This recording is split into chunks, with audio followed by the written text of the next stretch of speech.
नमस्कार दोस्तों, स्वागत है आप सभी का हमारे इस चैनल में। आज के इस वीडियो में हम लोग यूरिनरी कैथेटराइजेशन टॉपिक पर डिस्कशन करेंगे, यानी कि पेशाब की नली कैसे डाली जाती है, क्या होती है, कितने टाइप की होती है और ये जो यूरिनरी कैथेटराइजेशन है वो क्यों इम्पॉर्टेंट है, क्या उद्देश्य है इसका और ये कितने टाइप का होता है। ठीक है, तो सब कुछ अच्छे से समझेंगे और ये एग्जामिनेशन के व्यू से बहुत ही इम्पॉर्टेंट टॉपिक है, तो आप लोग इसे ध्यान से पढ़िए और नोट डाउन करते रहिए। तो चलिए अब स्टार्ट करते हैं वीडियो को। और पहला हमारा है इसका इंट्रोडक्शन, यानी यूरिनरी कैथेटराइजेशन होता क्या है। Insertion of a catheter into bladder through urethra for various purposes, यानी कि जो कैथेटर होते हैं, जो पाइप होती है, ठीक है, तो जो ट्यूब होता है उसे कैसे इंसर्ट किया जाता है, तो यूरेथ्रा के थ्रू। मेल और फीमेल दोनों में यूरेथ्रा प्रेजेंट होते हैं। यूरेथ्रा के थ्रू यूरिन पास होता है, ठीक है, तो यूरेथ्रा के थ्रू इंसर्ट करेंगे और ब्लैडर में उसे प्लेस कर देंगे, ठीक है, इंसर्ट कर देंगे। इसका उद्देश्य क्या है, तो पहला है टू ड्रेन यूरिन, यानी अगर किसी को यूरिन पास नहीं हो पा रहा है या फिर वो किसी ऐसे जैसे कोमा में है कोई, किसी का ऑपरेशन हो रहा, तो वो कैसे पास करेगा, तो उस दौरान यूरिन को यानी पेशाब को निकालने के लिए, ड्रेन करने के लिए यहाँ पे यूरिनरी कैथेटराइजेशन किया जाता है। सेकेंड है फॉर ब्लैडर इरिगेशन, यानी कि ऑपरेशन हो रहा है, ब्लैडर को इरिगेट करने के लिए, यानी उसमें बार बार ऐसे सॉल्यूशन जो है, फ्लूइड जो है वो एडमिनिस्टर किया जाता है इस ट्यूब के थ्रू, इस पाइप के through. To collect urine sample, और यूरिन सैंपल भी भेजा जाता है, routine microscopy, culture and sensitivity, तो ये सब एग्जामिनेशन के लिए भेजा जाता है, ठीक है, तो यूरिन सैंपल लेने के लिए।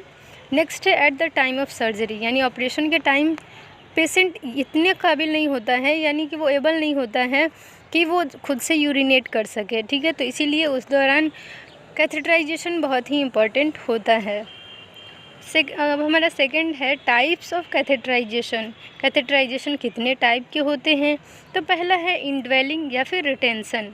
इसमें क्या होता है कि indwelling catheter is kept for a period of time in bladder, जैसे कि फॉलीज कैथेटर।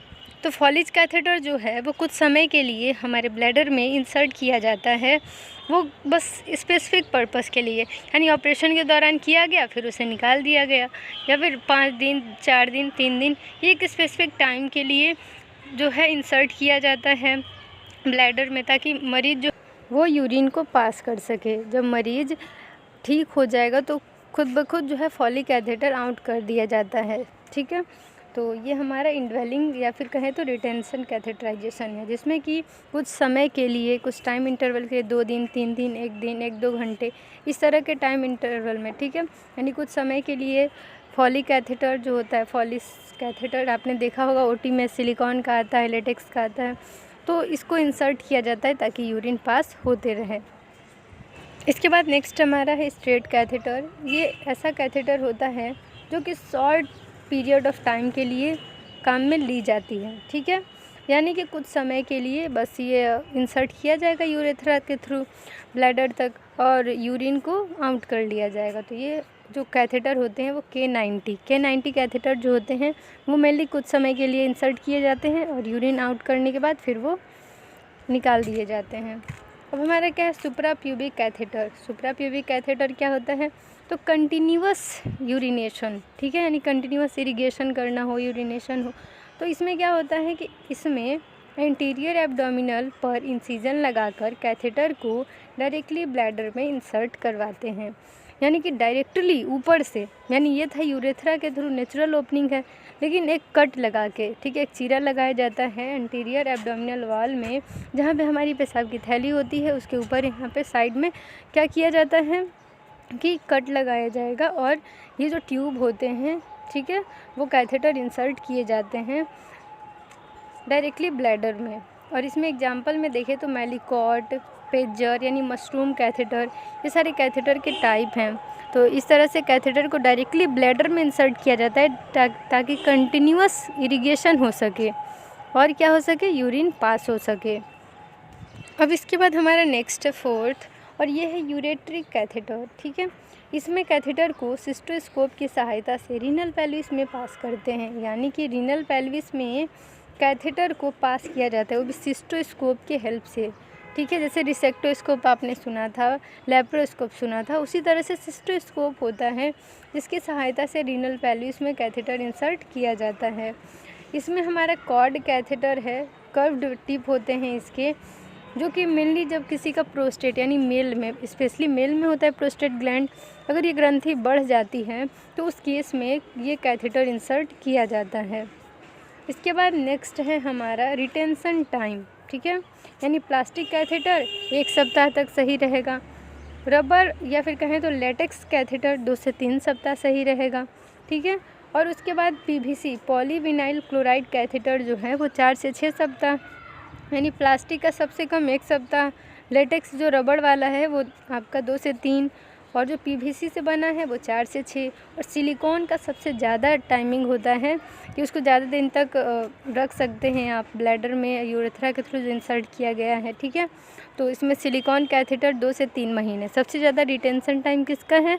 तो सिलिकॉन कैथेटर का। सबसे बेस्ट भी माना जाता है सिलिकॉन कैथेटर को।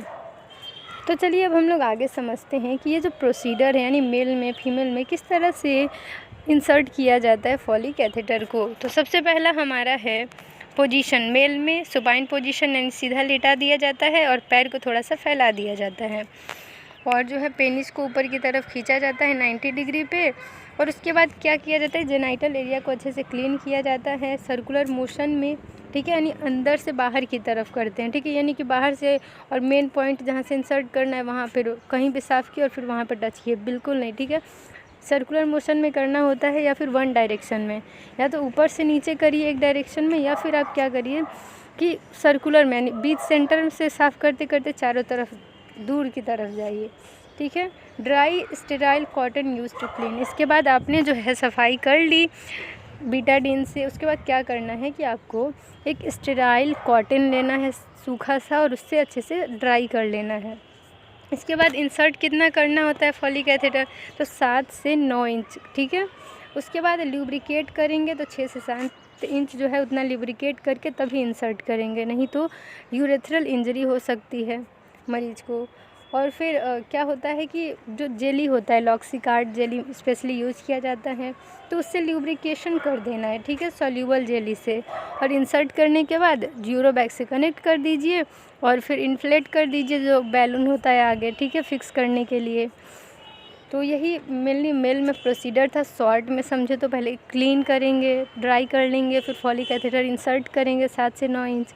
उसके बाद क्या करते हैं कि उसे फिक्स करते हैं, यानी कि सलाइन ले लेना है 10 ml के सिरिंज में और उसे पुश करना है, ठीक है, और बैलून जो आगे है उसे फुला लेना है ताकि फिक्स हो सके ब्लैडर में।